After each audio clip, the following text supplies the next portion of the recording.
Looking for the hidden waterfalls in Tecopa, California.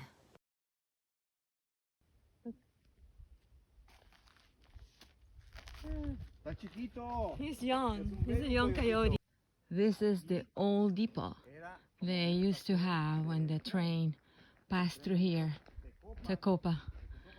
That was their place where they kept their drinks cool. Well, as cool as they can get in this scorching desert. Right there.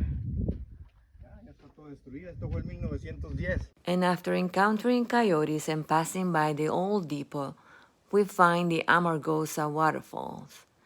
The Amargosa River is a subterranean river, and it comes out to the surface in this very spot. The waterfalls are always beautiful, even in the summer.